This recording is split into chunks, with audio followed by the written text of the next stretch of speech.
प्रायः समाज में नारद जी को किस रूप में देखा जाता है? हमारे कॉलोनी में, मोहल्ले में कोई ऐसा व्यक्ति हो जो यहाँ की वहाँ लगाता हो, अरे भैया वो तो पक्का नारद मुनि है, ऐसा बोलते हैं ना। या इधर उधर की कर देता हो, कोई झगड़ा करा देता हो, बुराई कर, तो कहते हैं ना वो तो पक्का नारद मुनि है। लेकिन यहाँ एक बात समझने जैसी है कि नारद जी झगड़ा नहीं कराते, नारद जी झगड़ा मिटाते हैं। आप कहेंगे मिटाते कहाँ, ये तो कराते ही दिखते, जब भी देखे हमने तो जो कथा सुनते उसमें कराते ही दिखते।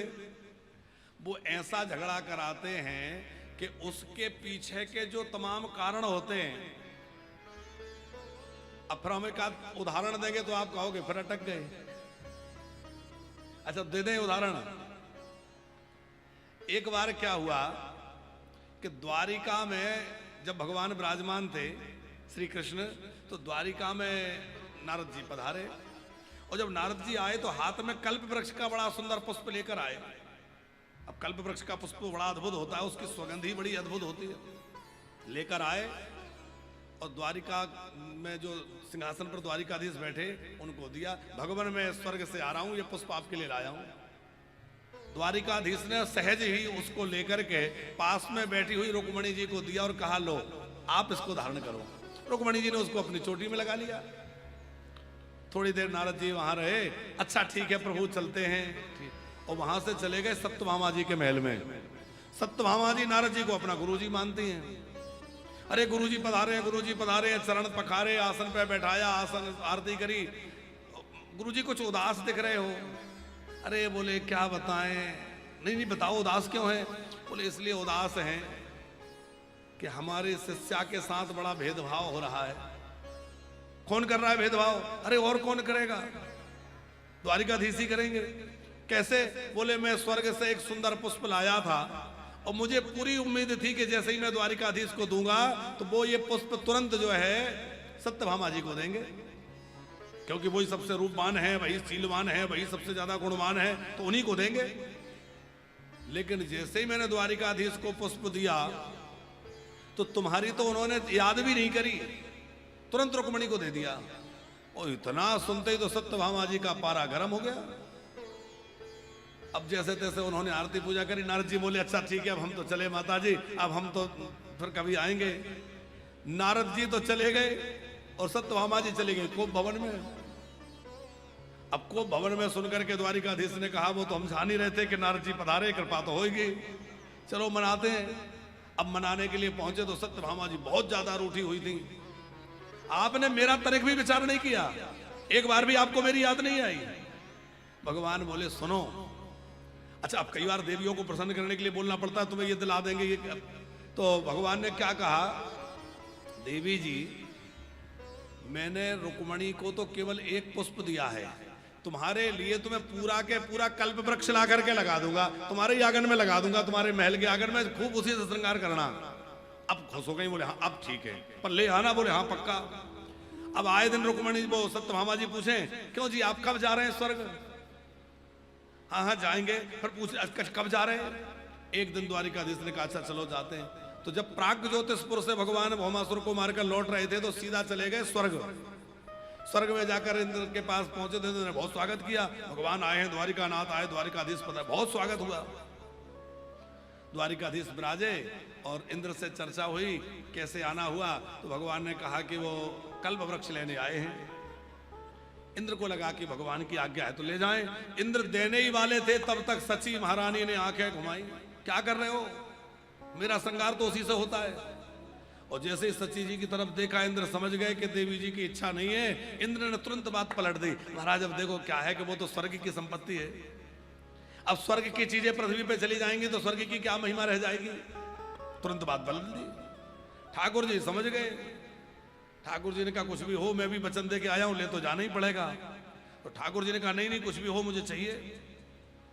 अब कथा यहां तक है कि इंद्र युद्ध के लिए तैयार हो गए और द्वारिकाधीश का और इंद्र का बड़ा भारी युद्ध हुआ, भारी युद्ध हुआ है वहां। और द्वारिकाधीश के आगे इंद्र की क्या चले, परास्त करके और उखाड़ करके कल्प वृक्ष ले आए और ला करके सत्यभामा जी के आंगन में लगा दिया। फिर नारद जी पधारे। माता जी अब ठीक है? बोले अब तो बहुत अच्छा है, अब तो मैं पूरा श्रृंगार इसी से करती हूँ। अब आप ऐसा करो कि कोई ऐसी युक्ति बताओ कि श्री कृष्ण मेरे ही होके रहें, मेरे ही हो जाए पूरी तरह। तो नारद जी ने कहा, माता जी ऐसा है कि जिस वस्तु का हम दान करते हैं वो हमें अनंत गुनी होके मिलती है।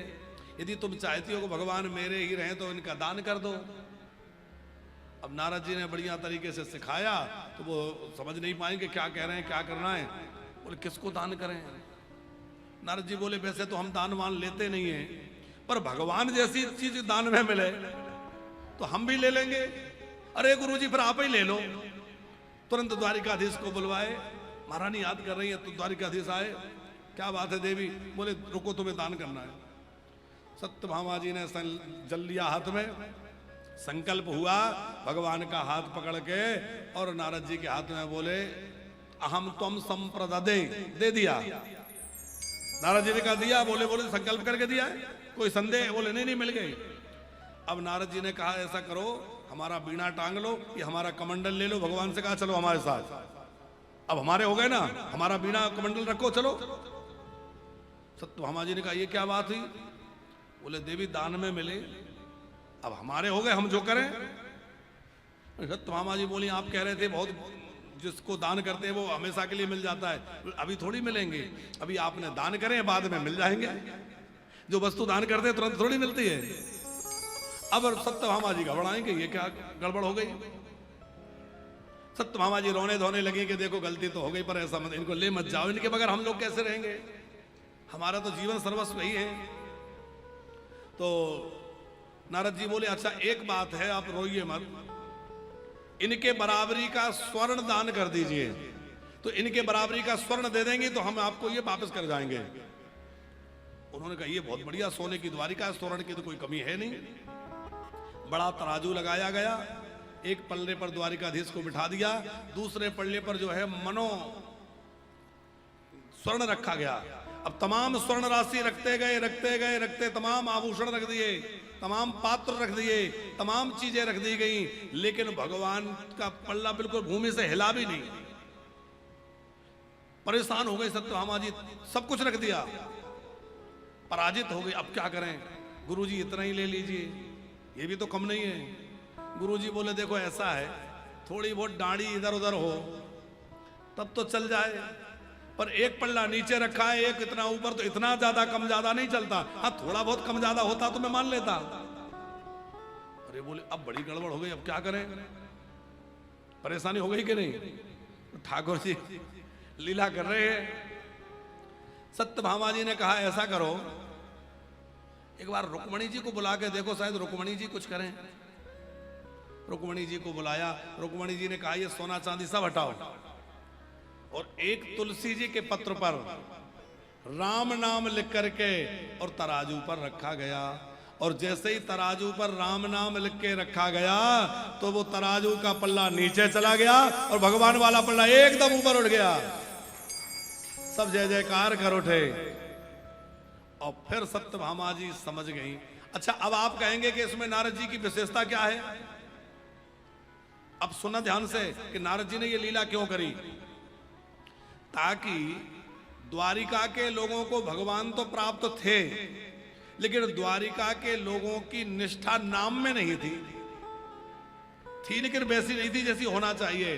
तो नारद जी इस लीला के द्वारा ये बताना चाहते थे कि भगवान तो भगवान है ही, पर भगवान का नाम भगवान से भी बहुत ज्यादा बड़ा है। भगवान के नाम का आश्रय ले लोगे तो भगवान कहीं नहीं जा सकते।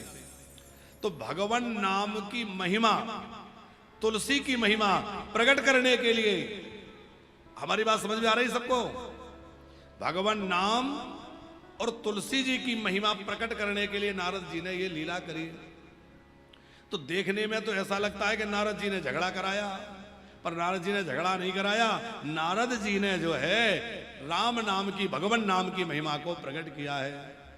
ऐसे ही आप नारद जी की जितनी कथाएं देखेंगे आपको ऊपर से भले, अब जैसे वो अभी गुरु महाराज जी आए थे एक दिन, शायद आप लोग थे या वो शायद से पुराने की कथा में आए थे, तो वो सुना रहे थे वो कथा जो आपने भी सुनी होगी कि शंकर जी के पास नारद जी गए और पार्वती जी से कह गए ये मुंडमाल किसकी है जरा पूछना तो सही। कथा सब सुनिए ना आपने। अब आप विचार करो कि नारद जी वो काम करके ना गए होते तो पार्वती जी अमर कथा सुनने की जिद नहीं करती, और पार्वती जी अमर कथा सुनने की हठ नहीं करती, तो ये बताओ भागवत जी हम सबको कैसे प्राप्त होती? भोले बाबा ने वही अमर कथा गाई और वो अमर कथा धीरे धीरे हमारे तक आ गई। वहीं सुखदेव ने उसमें सुनी और फिर वही बीजारोपण तो वहीं से हुआ और वहीं से फिर आगे भूतल पर आई। अमरनाथ की गुफा प्रकट हो गई, अमरनाथ बाबा प्रकट हो गए, सबको दर्शन दे रहे हैं। तो देखने में तो लगता है कि नारद जी ने शिव जी और पार्वती जी का झगड़ा करा दिया पंकज जी, लेकिन नारद जी की कृपा ही तो हुई है। तो नारद जी का मतलब है नारम ज्ञानम ददाति, जो मनुष्यों को ज्ञान प्रदान करे वो नारद है। और हमारे ब्रजवासी तो सीधा साधा अर्थ करना जानते हैं। हमारे ब्रजवासी कहते हैं नारद का मतलब है जिसकी बात को भगवान भी रद्द ना करें वो है नारद, जिसकी बात कभी रद्द ही ना हो। तो नारद जी ने श्री प्रियव्रत जी को परमार्थ तत्व का उपदेश दिया, और परमार्थ तत्व का बोध जब इनको हो गया तो ये तो गृहस्थ धर्म से व्रत हो गए। इन्होंने कहा मुझे प्रपंच में पढ़ना ही नहीं, ना राजा बनना ना गृहस्थी में जाना, केवल भगवत चिंतन करना है। पिताजी ने समझाया, नहीं माने तो फिर दादाजी समझाने आए ब्रह्मा जी, और ब्रह्मा जी ने आकर कहा पुत्र गृहस्थी बंधन नहीं है, तो बोले आसक्ति बंधन है। कई बार वन में रहने के बाद भी भगवान नहीं मिलते, कई बार तीर्थों में रहने के बाद भी लोगों का मन भटक जाता है, और कई बार लोग घर में रह के भी भगवान को पा लेते हैं। तो ये जरूरी नहीं है कि हम शरीर से कहां हैं। बहुत ध्यान से सुनने की बात है। प्रेमानंद जी महाराज जी को तो आप सब सुनते होंगे।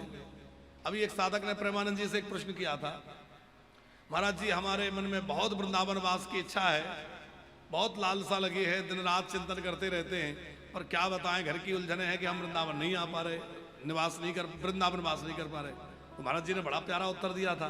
अब महाराज जी का उदाहरण हम इसलिए दे रहे हैं कि आपको भरोसा हो जाए।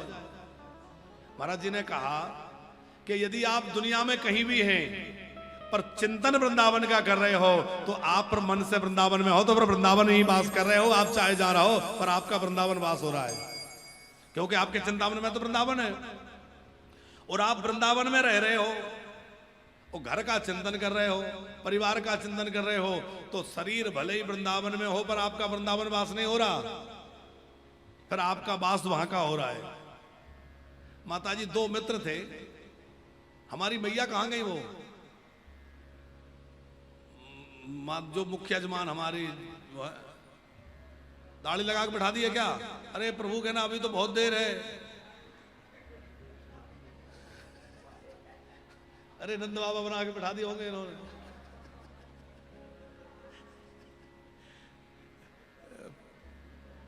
वो हमारे जो वो क्या कहते हैं मेकअप करने वाले, उनके ऐसा मेकअप है 15 मिनट में पोत देते हैं वो, तो उन्हें तो जब ही ले जाते हैं। चलो चलो ठीक है, बोले वृंदावन बिहारी लाल की। तो आप हमसे परेशान तो नहीं हो जा रहे? तो हम आपको कथा सुना रहे थे कि दो मित्र थे मुकेश जी, दो मित्र थे। तो एक मित्र ऐसा था कि जो नित्य सत्संग में जाता था, भगवान का दर्शन करने जाता था, और दूसरा मित्र ऐसा था कि किसी गणिका के पास जाता था, वैश्या के पास जाता था, लेकिन मरने के बाद उनको फल जो है विपरीत प्राप्त हुआ। वो चक्कर में पड़ गए कि ऐसा कैसे हो गया, हम तो रोज मंदिर जाते थे, हमें तो जो है नरक ले जाया जा रहा है, और जो रोज जो है वैश्यालय जाता था उसको स्वर्ग या भगवान के यहाँ ले जाया जा रहा है, ऐसा क्यों हो रहा है? तो बताया गया कि वह जाता कहीं भी था पर उसका चिंतन पूरी तरह यही सोचता रहता था, देखो मैं तो यहाँ पड़ा हूँ, मैं कैसा पापी हूँ, मेरा मित्र कितना बढ़िया भगवान के भजन में लगा होगा, कैसी बढ़िया कीर्तन हो रही होगी, कैसा बढ़िया ध्यान हो रहा होगा। तो उसका चिंतन वहां का रहता था। और जो मंदिर में जा रहा था वो जा तो रहा था पर ध्यान उसका भगवान में नहीं था। वो सोचता था अरे मेरा मित्र वहां गया है, वो तो बढ़िया आनंद ले रहा होगा, वो तो ऐसा कर रहा होगा, और वो तो मैं तो यहाँ पड़ा हूँ, मतलब मैं यहाँ के बैठ जाता हूँ।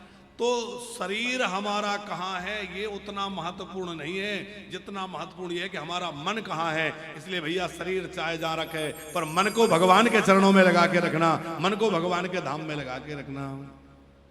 यही बात ब्रह्मा जी ने प्रियव्रत जी को समझाई। पुत्र वत्स प्रियव्रत, भयम प्रमत्तस्स वनेष्वपि स्यात् यथा सास्ते सहसड़ सपत्ना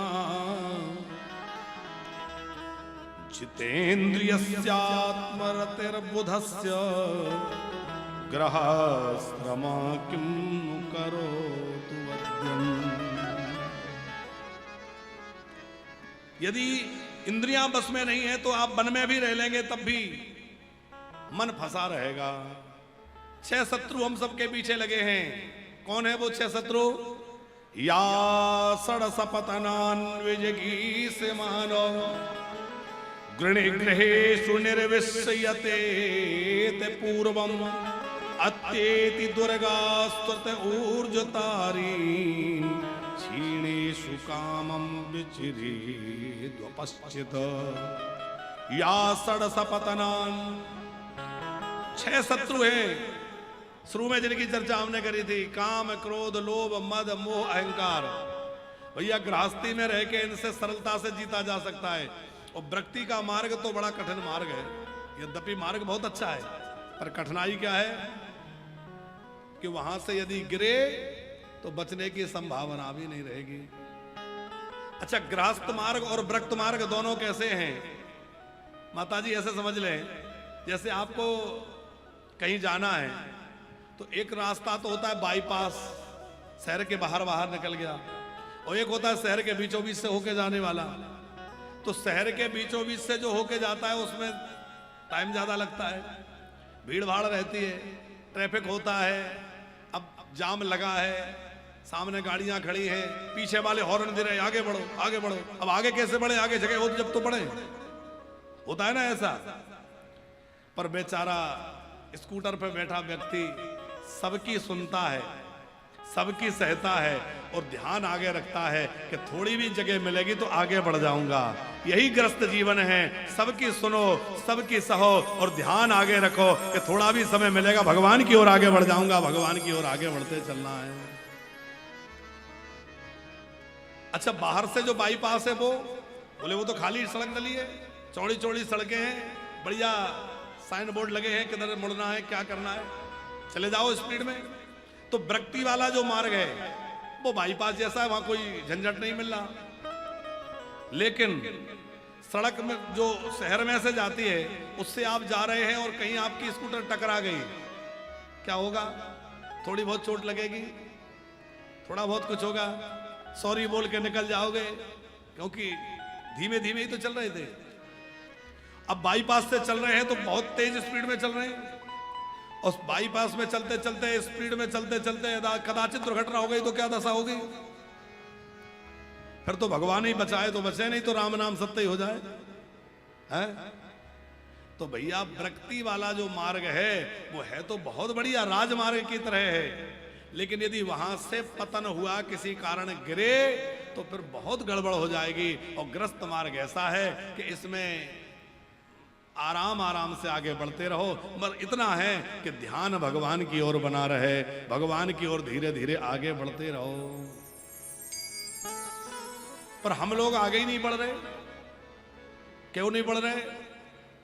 वो मथुरा में एक चौबे जी थे, मुकेश जी, और रात के समय बढ़िया चकाचक भंग छान के, कई लोग भंग खूब छानते थे, भंग छान करके गए, यमुना जी पार करना था, नौका में बैठ गए।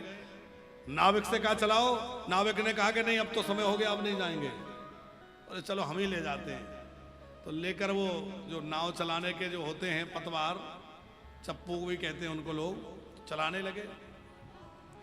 और नाव जिस रस्सी से बंधी थी वो खोली नहीं, रात भर चलाते रहे, नाव तो वहीं की वहीं रही। तो सवेरे आए, सवेरा हो गया, वो नशा छाया था तो कुछ पता चला नहीं। सवेरा हो गया, बोले वही विश्राम घाट, वही सब लोग बोले क्या हुआ? बोले नाव तो आपने बहुत चलाई पर रस्सी से तो खोली नहीं, और रस्सी नहीं खोलोगे तो उधर कैसे पहुंचोगे? हम लोग भी नाव तो खूब चला रहे हैं, कथा भी सुन रहे हैं, सत्संग भी कर रहे हैं, तीर्थ यात्रा भी कर रहे हैं, भजन भी कर रहे हैं, पूजन भी कर रहे हैं, पर मोह की जिस रस्सी से, ममता की जिस डोरी से हमारा मन गृहस्थी में फंसा हुआ बंधा हुआ है, उसको नहीं खोल रहे हैं। और वो नहीं खोलेंगे तो गोकुल नगरी बहुत दूर है भैया। अरे मीरा जी ने गाया है बड़ा प्यारा भाव, दूर नगरी बड़ी दूर नगरी, दूर नगरी बड़ी दूर नगरी, दूर नगरी बड़ी दूर नगरी, हाँ दूर नगरी बड़ी दूर नगरी, दूर नगरी बड़ी दूर नगरी। कैसे आओ रे कन्हाए, कैसे आओ रे कन्हाए, तेरी गोकुल नगरी बड़ी दूर नगरी, कान्हा दूर नगरी बड़ी दूर नगरी, दूर नगरी बड़ी दूर नगरी।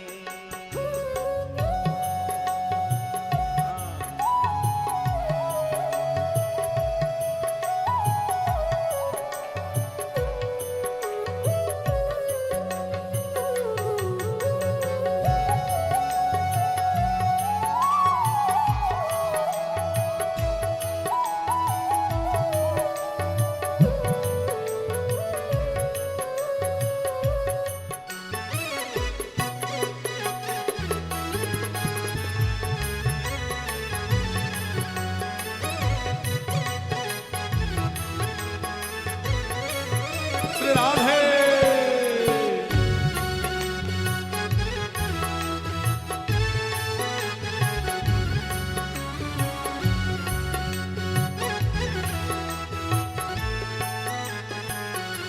ओ कैसे आओ रे कन्हाए, कैसे आओ रे कन्हाए, तेरी गोकुल नगरी बड़ी दूर नगरी,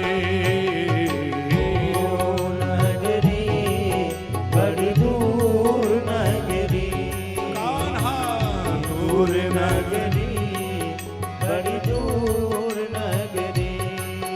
ओ रात को आओ कान्हा डर मोहे लागे, रात को आऊं तो कान्हा डर मोह लागे, ओ रात को आओ कान्हा डर मोहे लागे, रात को आऊं कान्हा डर मोह लागे। ओ दिन में आऊं तो देखे, दिन में आऊं तो देखे, सारी नगरी दूर नगरी बड़ी दूर नगरी, कान्हा दूर नगरी बड़ी दूर नगरी। ओ कैसे आओ रे कन्हाए, कैसे आओ रे कन्हाई, तेरी गोकुल नगरी बड़ी दूर नगरी, दूर नगरी बड़ी दूर नगरी।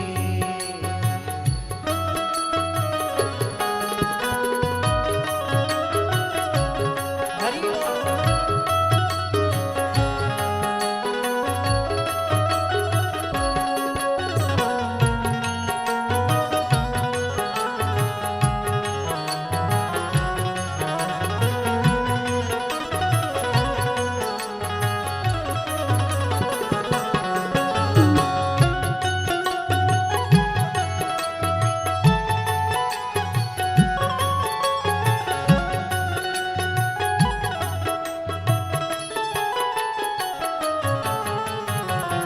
सखी संग आओ कान्हा सारा मोह लागे, सखी संग आऊं कान्हा डर मोह लागे,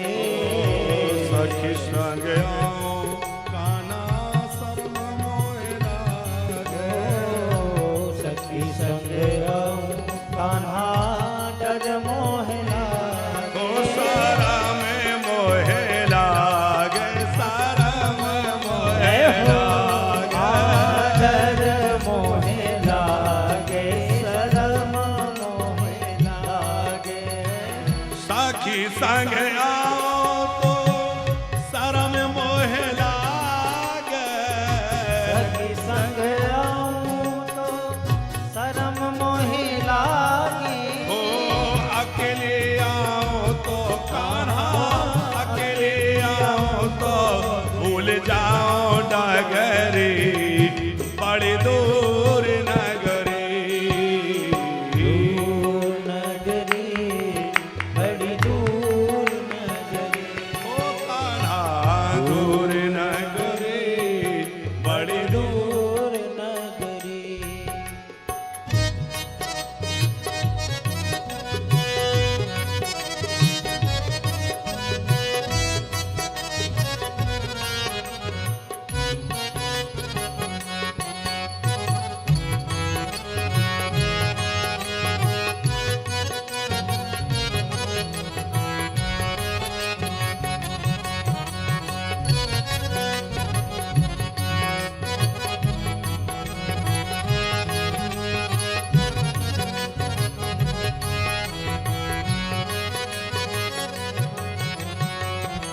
मीरा के प्रभु गिरधर नागर, मीरा के प्रभु गिरधर नागर। ओ मीरा के प्रभु गिरधर नागर, मीरा के प्रभु गिरधर नागर।